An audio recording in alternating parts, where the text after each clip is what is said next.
Yes, where else could it be but China, and this, the second edition of the Tour of Beijing. I'm Phil Liggett, and welcome now to the third day of racing here as we move away from Montaugo, where the stage finished yesterday, won in solitary splendour by the new race leader Tony Martin of Germany, who is the defending champion from a year ago. The stage taking the riders now 162.5 kilometres as we race towards the mountains, and we'll finish right at the base of the Great Wall of China at Badaling. Here's the route in a little bit more detail for you. We snake away from the start line down at Montaugo, and then we gradually head some 60 kilometres to the north of the centre of the city of Beijing, the capital of China, as we finish right at the base of the Great Wall. This is one of the regenerated sections of the Great Wall, and there's some 7 kilometres of it here. Half of that open to the public for the last 23 years. Edward Boysenhagen signing on, also the Olympic champion of 2008, right here in Beijing, not far away in fact from where the race will finish today. Samuel Sanchez. The Saxo Bank team have also got one rider here well in the mix for overall honours at the moment in the best young rider competition, and there he is, Rafael Macic. As all of the riders sign in, 139 riders survive of the 143 who set off on the opening stage on Tuesday, the race finishing on Saturday, making up 5 days, and a little more than 750 kilometres accomplished by them. Tony Martin, last year's lead all the way winner of this event, but no time trial this year, and he turned in solitary splendour yesterday with a great time trial of his own as he left the field behind him on the road to Montaugo, winning on his own and taking the lead now by 50 seconds. We'll have a look at the overall standings in just a moment as all of the riders sign in. A little bit chilly, but basically nice and warm and sunny as we make our way towards the mountains, but I think they'll find it a little bit cooler once they get to the finishing line. Third place rider overall in the race, Eros Kopecky, signing in after yesterday's ride. Sanchez, it was his team that actually really did mix up the race yesterday as they tried to catch the leaders, but in the end Sanchez wasn't the main man. It was Igor Anton, his teammate, who started to move up the overall classification. He's checking on his new jersey there is Daniel Martin, the Irishman on the American Garmin Sharp team, now showing it in full truth because this is the Polka Dot King of the Mountains jersey. He won 2 out of the 3 climbs yesterday and has given himself a nice little buffer for today's session in the mountains. Just checking on the fit, it's a little bit small to me. Team Sky signing in, bringing 5 riders only, the minimum allowed for a World Tour. This is the final World Tour event of the year. And Boysenhagen on the left there wearing the colours of the champion of Norway. Does that mean 2 minutes to go? I guess it might. In the green jersey, making his way to the front row there, was Elia Viviani on the left here. He's the rider who opened with a stage win on the first day of the race, held at red for a day before Martin performed so well yesterday to take the lead overall. These are the riders now on the start line. Neutralised roll away from Montaugo. The riders setting off in the reverse direction of the way they finished yesterday as they now head out towards the mountains again, which abound here. 98.5% of the district here around Montaugo are actually mountainous.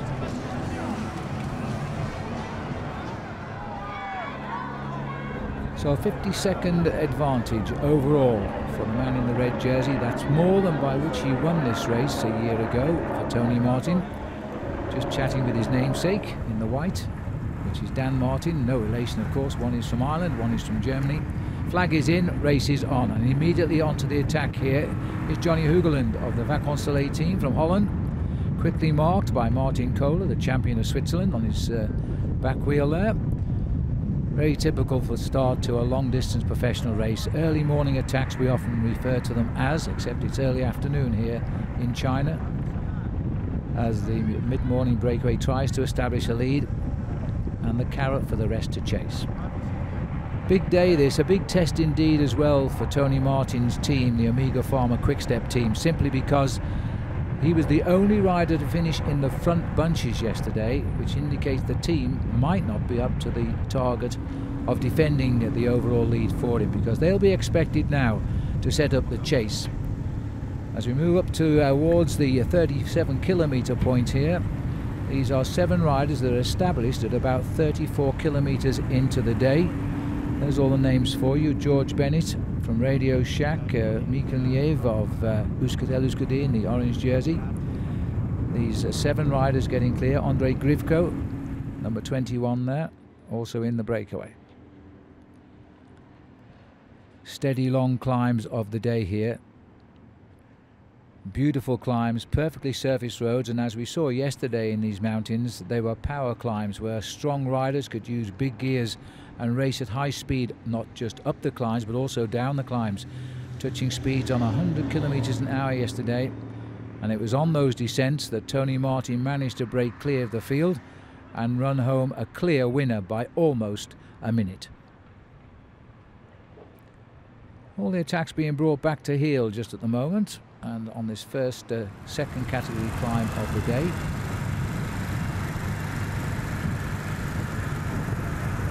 Johnny Hugeland, yes, he's the rider that was involved in that serious crash situation a year ago on the Tour de France when a media car knocked him off, catapulting him into a barbed wire fence. And if you get a close look up at the backs of his calf muscles on his legs, you'll see the scars left by that barbed wire fence a year on. Now that's a typical sighting of the peloton now, with all of the sky blue jerseys, the teammates of Tony Martin. Their job to keep the pace high as they pursue these 7 leaders here. Grivko, Niev, Mathieu Ledanu of France, of FDJ, France des Jeux, Johnny Hugeland, George Bennett, Christian Meyer, the Canadian rider on the Orica Australian team, and Pim Ligtart of Vacansoleil, teammate of Johnny Hugeland in that front group. Biggest time check we have heard is just over 3 minutes. For the moment, there's nobody here to help this team as they just continue to make the pace. These are the leaders getting through to the feeding station.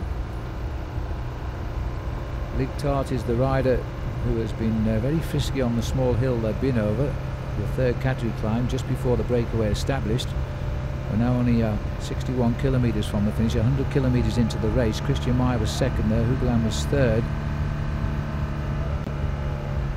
And the peloton, that's the biggest gap we've seen. 3 minutes and 49 seconds, which at the moment means the rider in the white jersey on the far right of the picture there, Mathieu Ledanu, is the leader of the race on the road. He started the day 3 minutes off the overall situation. It looks as though he's now got himself 45 seconds to the good. And that's going to send warning bells back to the main field, I think, now. Tony Martin will have expected an attack like this. He will have tried to assess the riders in the breakaway, see how dangerous they might become. But right now, I think he's going to have to start whipping the team up. And it looks as though the pace has visibly increased here. The orange jersey of Team Rabobank also massing as a team, led by the first rider in the orange jersey there, Juan Manuel Garate from Spain, former Spanish champion.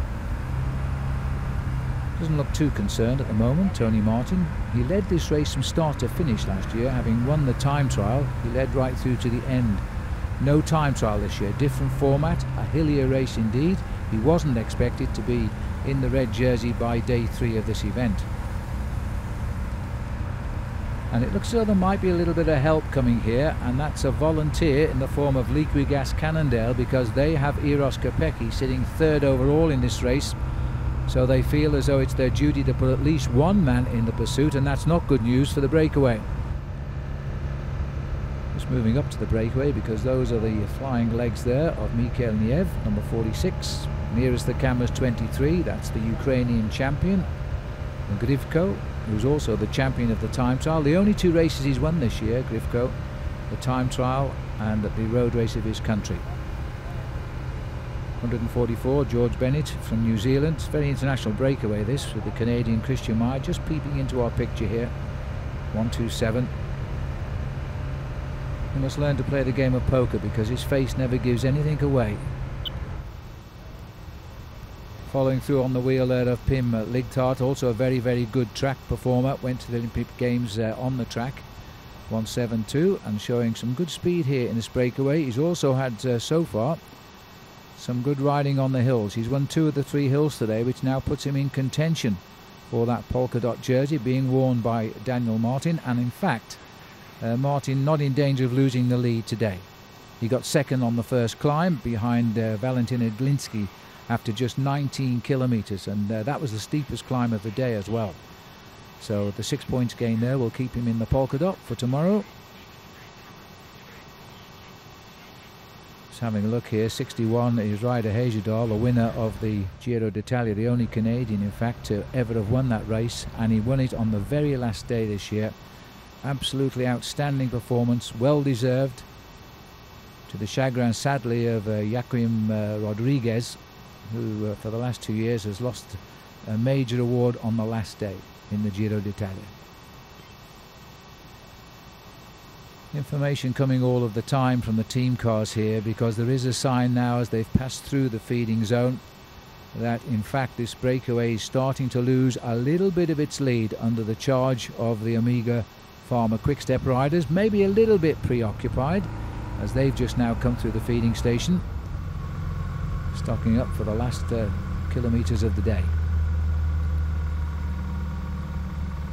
Last man through, Johan van Summeren, number 67, winner of last year's Paris-Roubaix one-day classic race, biggest win by far that he's ever had. He's only won 5 races in his career, and he chose a good one there. Mitch Docker on the right here, the Australian rider from Melbourne in Victorian, Australia, just the last man on the peloton. They lost a teammate yesterday in Edis Kropis, Lithuanian, suffering from food sickness. He tailed off on the mountains and he rode all the way to the finish, only to find he was out of time and eliminated.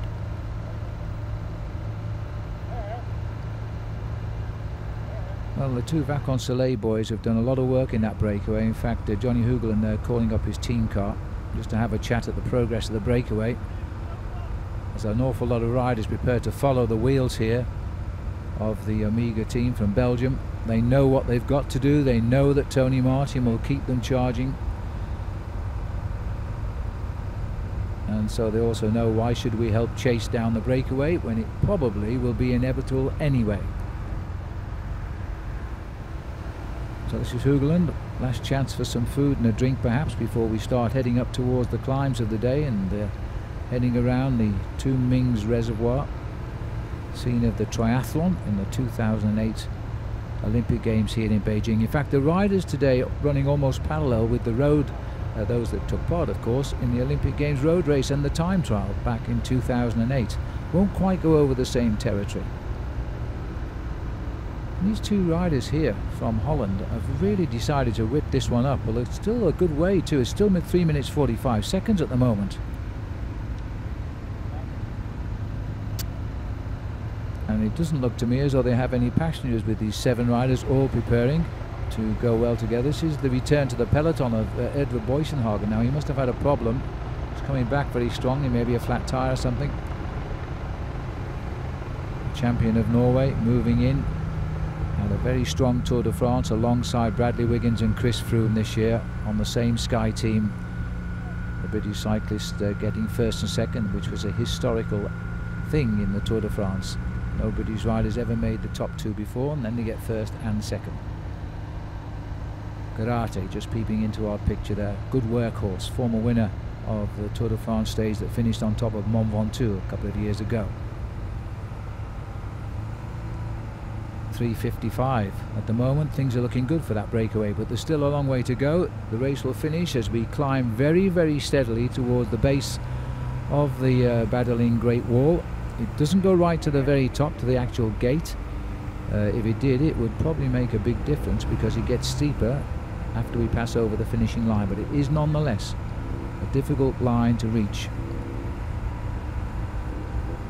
And this could be why the peloton are just limiting the escape here, not wanting to close in too quickly, simply because they know when they close in and everybody's together, more attacks are sure to follow.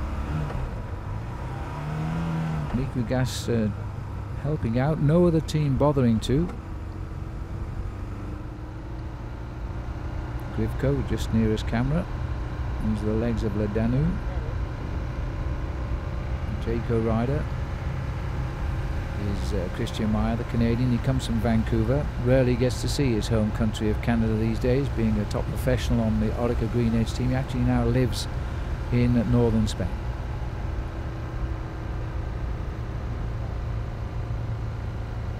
Mikel Niev, Euskaltel Euskadi, been very prominent players in the race over these first 3 days. They need the points to stay in the first division of world cycling in the World Tour, and they certainly have tried to shake this race, but so far it hasn't worked out for them.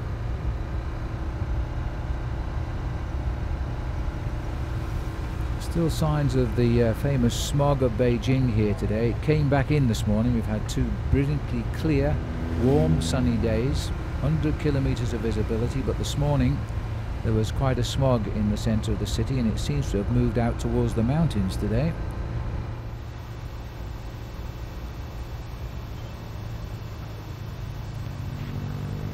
Still continuing, as we would say, very regularly here. Everybody helping each other. Just continuing, and again it's Julien Vermont of Belgium on the Omega Pharma Quick-Step squad, who's looking after the man in red, his team captain, Tony Martin. Absolutely delighted with his performance yesterday. As he said to one of the journalists as he stepped away from the podium, now you've got something to write about tonight. He was absolutely right. It was a brilliant display.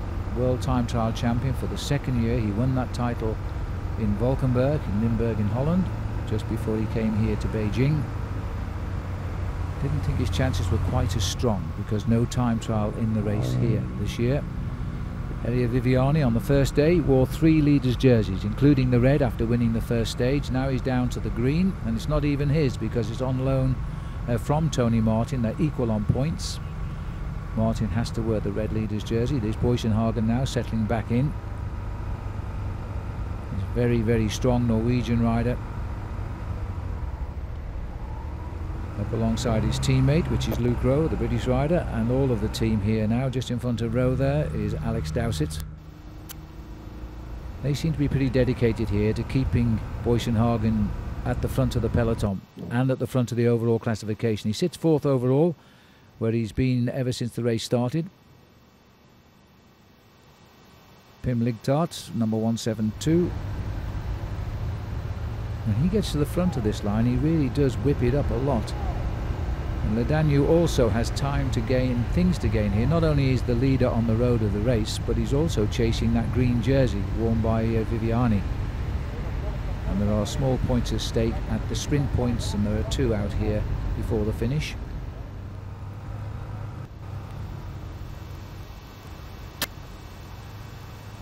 Very shortly the riders will head in to Changping and then out via the Tomb Reservoirs, and then onwards they'll start the narrow approach via the freeway edges up to the finishing line. And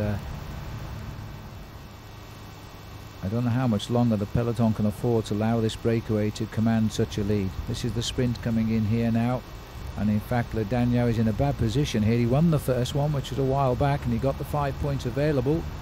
And he's coming rather late on this one. Ligtart takes a good look at him and decides he's not going to let him have this one. Little bit of an acceleration. Pim Ligtart gets the 3-second time bonus and the 5 points. Looks as though he's keeping the pace on. Ledanu gets 2 seconds bonus there, plus 3 points.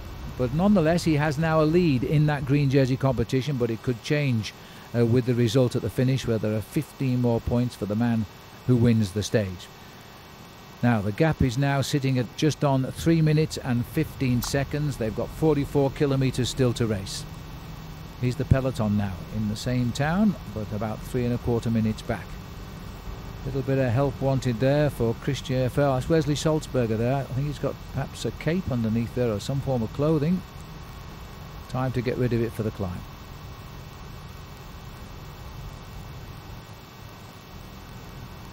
Australian here, coming from Western Australia.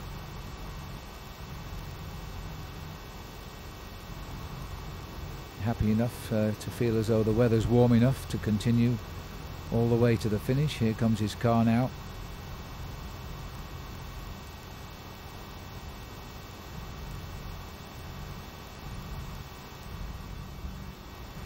Now they join the leaders here as they start to cross at the head of the Ming's Tomb Reservoir here. Just off to their left shoulder was the scene for the Triathlon Olympic Championship. The transitional section down there on the blue. From the swim to the bike ride and also to the run. Looks rather solitary and lonely at the moment as the leaders come over the top. They'll make a left turn off the wall here. Roads will remain quite narrow for a short distance, a little bit more wider before they actually make their way up to the final climb of the day. There's the left turn, 3 minutes 15 the gap. So they've lost about half a minute, which is not extreme at the moment.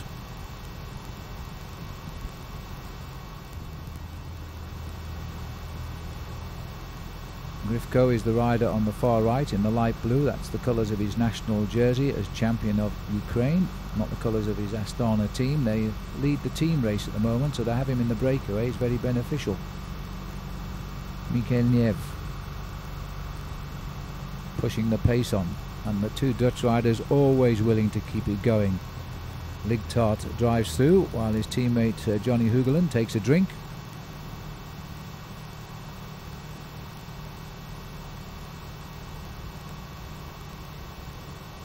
Well, they'll know that the lead has come down, but they'll also realise it's not coming down that quickly, because here's the point where the clock has stopped at 3 minutes 15 as the riders go on to the same position here.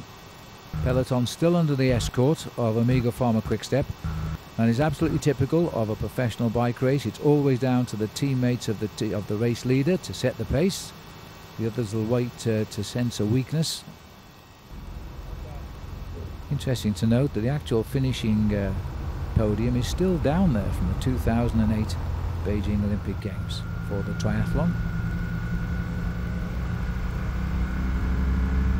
A little bit of action going on at the back here. This is Martin Jangli right up behind the car, and Steven Kruijswijk. I think Kruijswijk is probably the rider who's had a little bit of a problem. He is he's having a great season and continues to develop as a top young rider coming through for Rabobank. I think they've found someone very special in Kruijswijk. Hasn't been quite so emphatic riding the race this year here in Beijing, but nonetheless he's a rider for the future.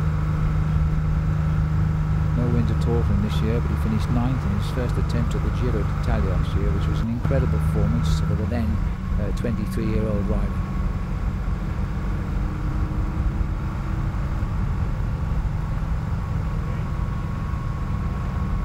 Very shortly you're going to catch sight of the freeway running on the left of the riders, and the peloton already closing in again here now. I think it's time we had another time check at the moment, because I think you're going to find that it has come down here, and it's Johan van Summeren with the Garmin Sharp team who has now decided to help out as well, and that I think is because they believe if they can catch back this breakaway of 7, then they could open the way for Dan Martin, the King of the Mountains rider, to perhaps get clear to win the stage uphill. Martin displayed yesterday, he's very, very strong in the sprint for the tops of the mountains. It would be a perfect scenario for him. Still no passengers in the breakaway though, and still the hard-working Pim Ligtart here, who just really does ride so quickly on the front. He's saving absolutely nothing here. Neither's Grifko, as Grifko brings the chain through, but Ligtart anxious to stay at the front there, not drop to the back and have a rest where Hugeland is sitting at the minute.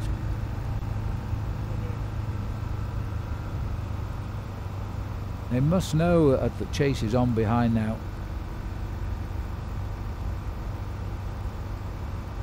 A nice little gaggle of people here watching the leaders go through. They'll know exactly what the gap is in a few minutes' time.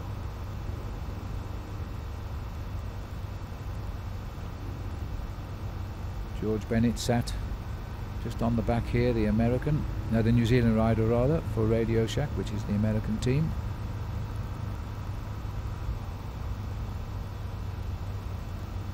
Bennett's the one to me who looks as though he's getting a little bit tired. He's been allowing gaps to open at the back of this line, and he's not working in the line just at the minute. That's not a good sign for the strength of the breakaway here. Ligtart just continues to pound those pedals. He's anxious to drag these riders out and keep them going ahead of the field if he can. He's quite the reverse behind now, because there's a few more riders come up to help the chase. And Omega Pharma Quick-Step are going to welcome this now, as Garmin Sharp have put 2 men in the action, and it looks to me as though the Movish jerseys there of Lamprey also willing to help some firepower at the front.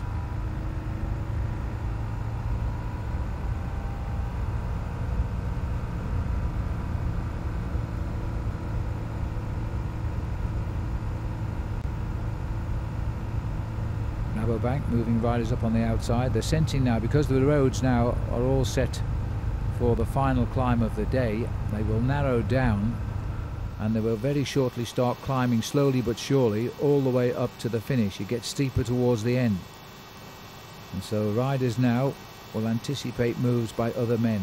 Attacks expected, and Tony Martin will be watching certain numbers to make sure if they move, he'll have to try and go with them. Eros Kopecky, number 92, is one you look out for. Gavazzi is the current rider in second place, but he's a sprinter. But there's still a very large group of riders in that peloton, averaging around 39 kilometers an hour today.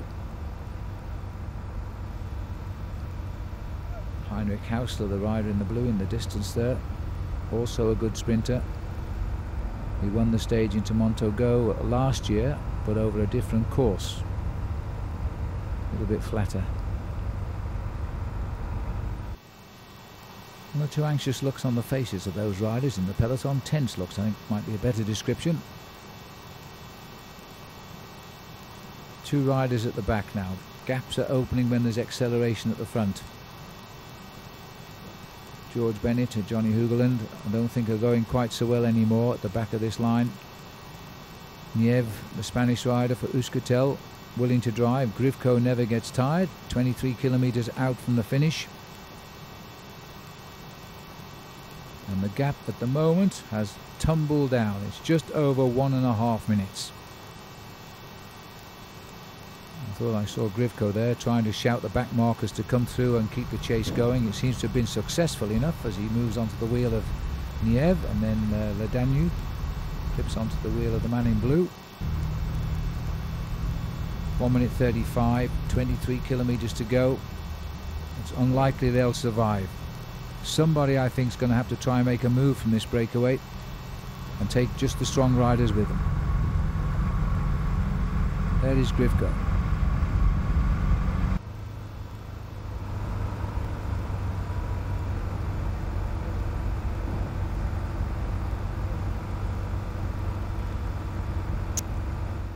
You see, the line is no longer a working unit, it's just simply a line right now, as the riders should always be scurrying through, pushing on the pace.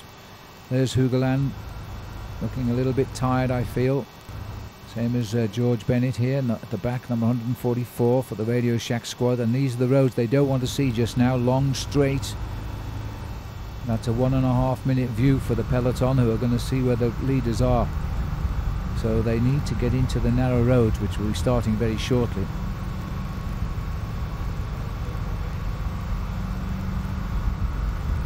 Grivko takes a good look. The last race away from his national titles that Grivko won was actually back in April 2009. And he didn't actually win that. He got second overall in what the race known as the 3 Days of De Panne on the coastline of Belgium.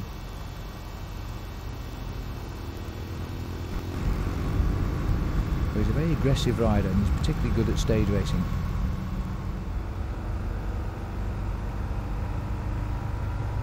Latest time check, inside 1:30. And interesting to note, the green jersey of Elia Viviani has moved up here into the top 3 of the riders, prepared now to work for his team. Also an indication, when a sprinter of the quality of Viviani is still here at the front end of the race, that these hills haven't been at all selective today for that main field, and is all going to lead down to quite an explosive showdown, I would think, from about the 5 kilometer point up to the finish at the Badeling Great Wall entrance. And Bennett's got his second wind as he swings off the front.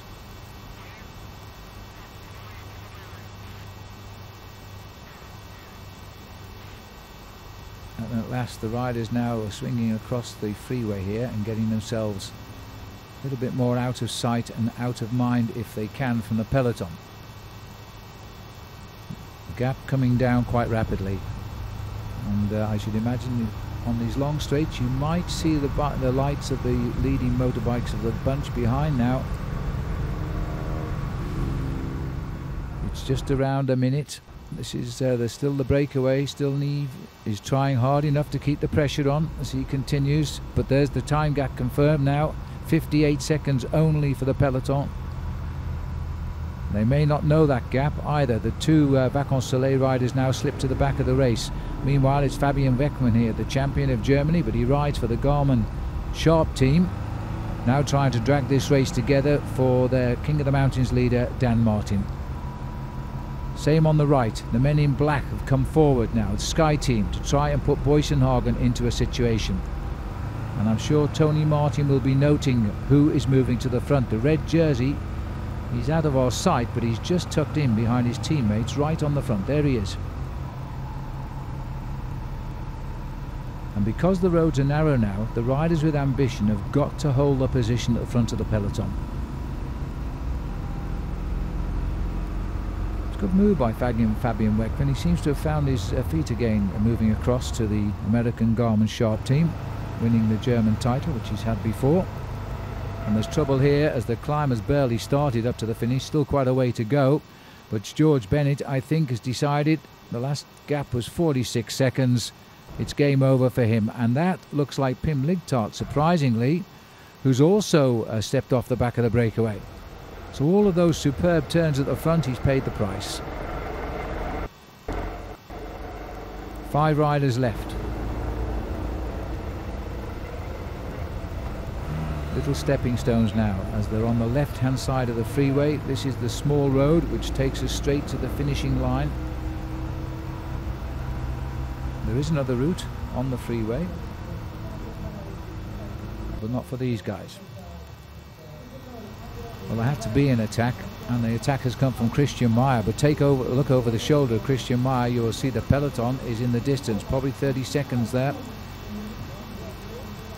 The death throws here to Christian Meyer, I suspect, as he's got rid of the breakaway and he tries to hang on in. Orica Green Edge, first year all professional Australian team, had their first ride in the Tour de France where they didn't win a stage, but they have done exceedingly well in the other races around the world this year. It has in fact been an extremely good opening season for Orica Green Edge. They've proved themselves to be one of the top teams of the year, and the Canadian now trying to fly the flag to the line. Most of Christian Meyer's performances coming in Canada. Now he's slotted in nicely though as a very, very good, hard-working, as we call a domestique on the team for Orica Green Edge. Today he's got his chance to win for himself, but I'm not sure it's going to happen. Weckmann is still on the front there, just about given way at the moment to a teammate. They're sensing the kill here now. They're picking off these breakaways one by one. You can see the slopes beginning. Still 10 kilometers to go. Just a little occasional dip, but basically it's all uphill to the finishing line now.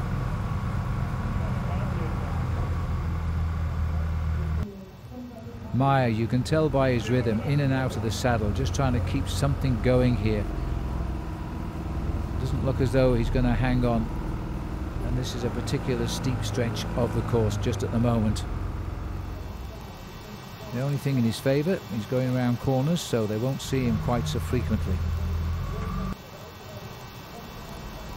So the breakaway, which has been away for around about 125 kilometres, is about to be wiped out completely as the field close in. Only Christian Meyer, and the chances are now, as soon as Meyer is caught, the field will start to attack one another, because amazingly they are bringing sprinters to the finish today despite the slopes of the climb, and this looks to me like a Garmin Sharp setup for Dan Martin here. The polka dot jersey not visible at the front just at the moment of Dan Martin. The red jersey watching everything, and interesting that Tony Martin is being completely shadowed there by Edvald Boysenhagen, the champion of Norway for Sky. There's still 3 bonus times for the first 3 riders on the finish. 10 seconds for the winner again today.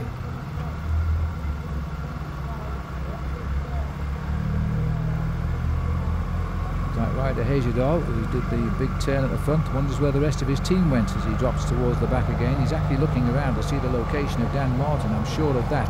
But this is a good attack here by Sylvain Georges of the team AG Tour Mondial, who they, like Euskaltel-Euskadi, are rushing for points in the World Tour to try and retain their World Tour status.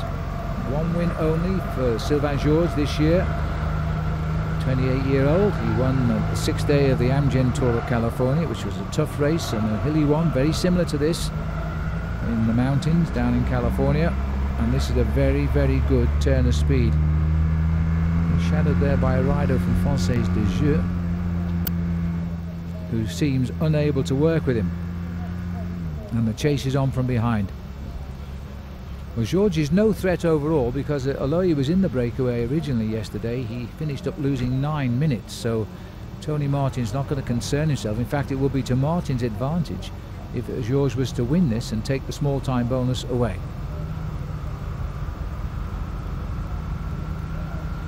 Continuing counter move coming from Française des Jeux, but I think that rather big effort to sprint was the end, because now he's swinging off.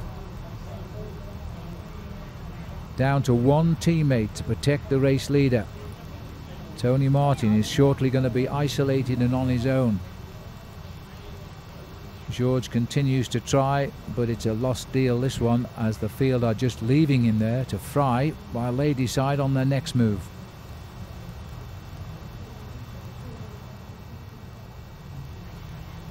Well, there's the actual gap from the helicopter. It's no more than 100 yards.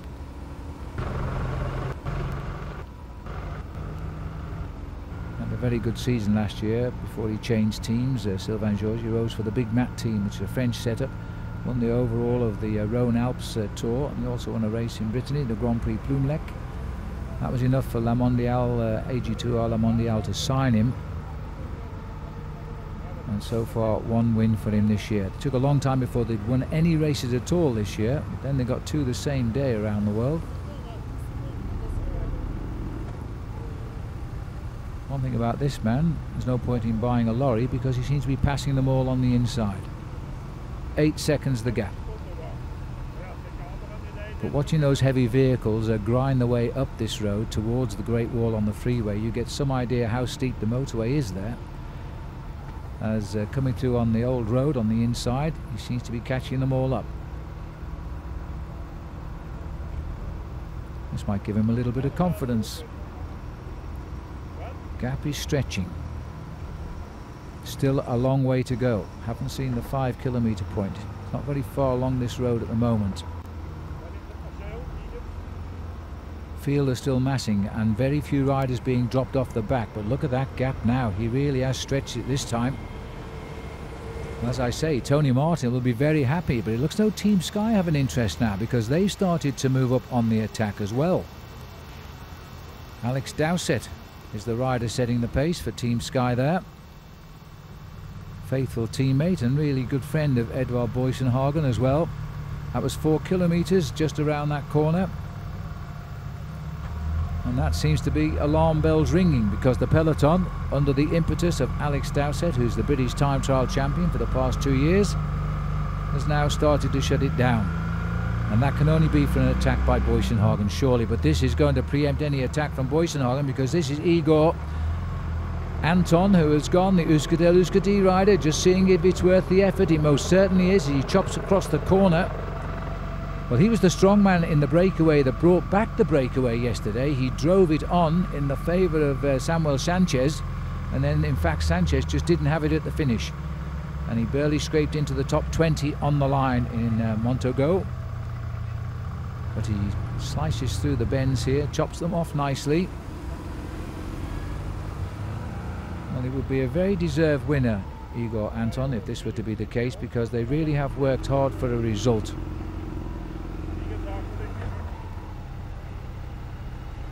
Very, very deceptive, these climbs. This particular slope here just goes on, and there's still a reaction coming from behind. This was the capture of Sylvain Georges.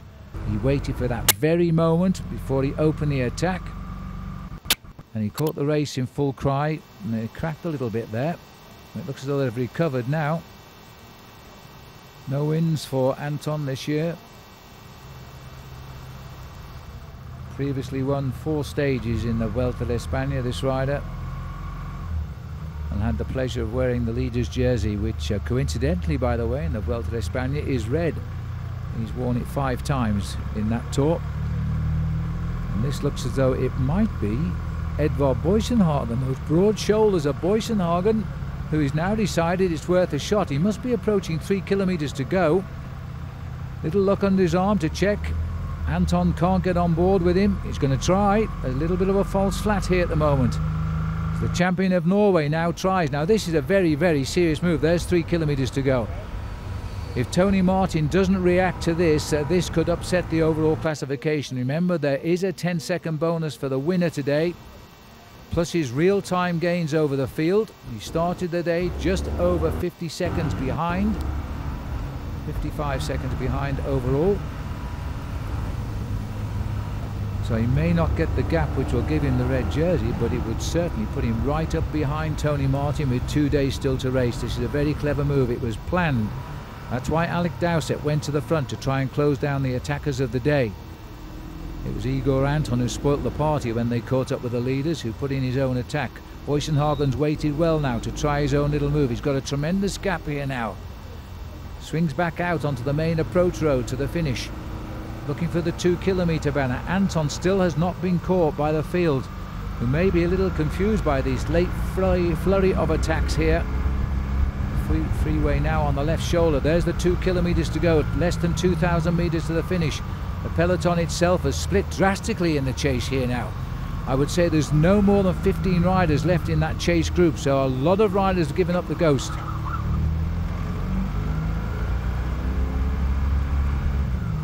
Big effort here by the champion of Norway. First time he's won this title. He also won the Tour of Norway in his own country this year, which was a big fillip for him too. 10 seconds. Looks a little bit more than that, but it's deceptive here.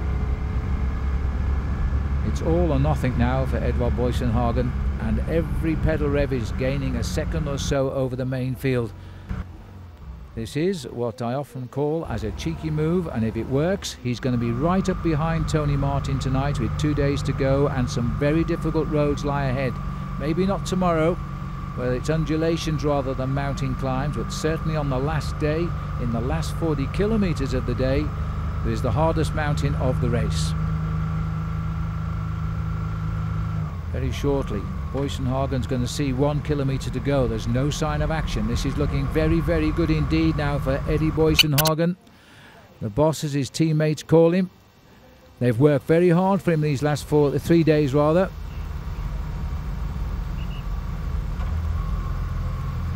Grits his teeth. 1 kilometer banner, I'm pretty sure that was. He's gone under now. Now he's into the area of the Great Wall itself, rocking its foundations as he looks for the bend which will bring him up towards the finish. At 200 meters to go, there's a very, very sharp right-hand bend. Amazingly, the strong wind, which has blown here for most of the day, has gone completely now. It is absolutely still, and that's probably in the favour of Boysenhagen now.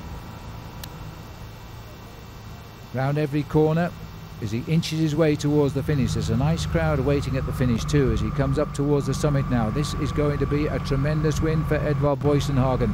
17 seconds, he's stretching it out. 17 seconds plus 10 is a real gain of 27 seconds over the race leader. That's halved his disadvantage overnight. That's going to put him right in the picture to win this race in the next 2 days. This is a terrific move by Boysenhagen. Still plenty of fire in those legs now as he hugs the right of the road, prepares for what will be at 400 meters a sharp right-hand turn here. At 200 meters to go.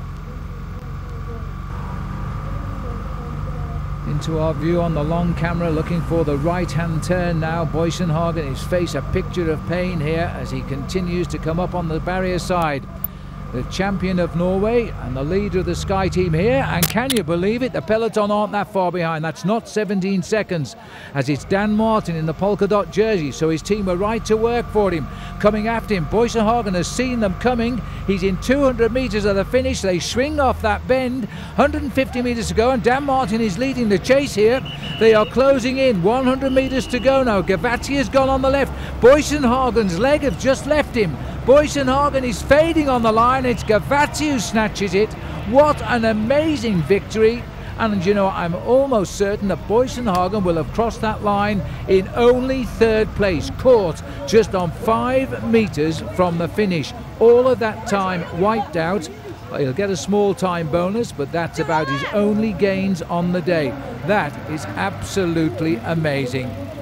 And the winner, and the first win of the year indeed for Francesco Gavazzi.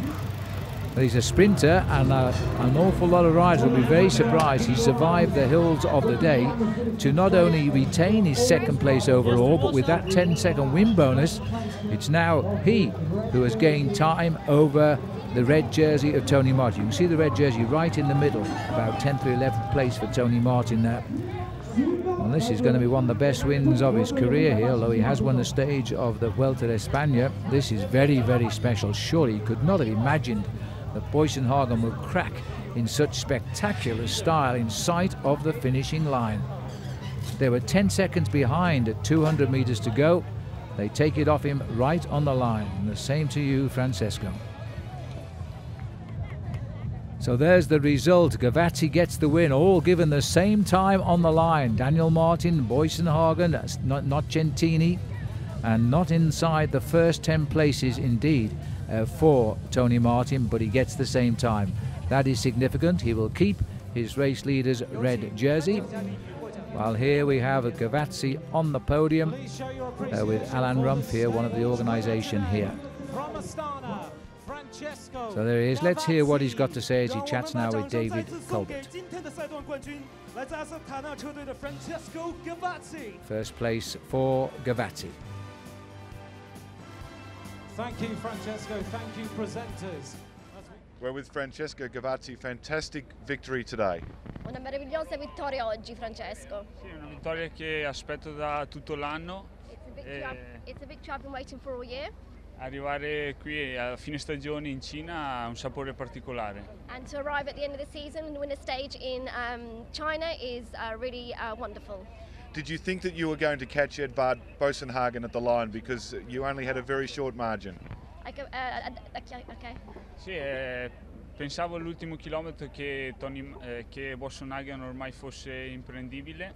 Okay. He thought at the 1K mark he thought that Boysenhagen wasn't going to be reached. Ma a 200 metri ho visto che si stava avvicinando e sono partito con la volata e sono riuscito a passarlo negli ultimi metri.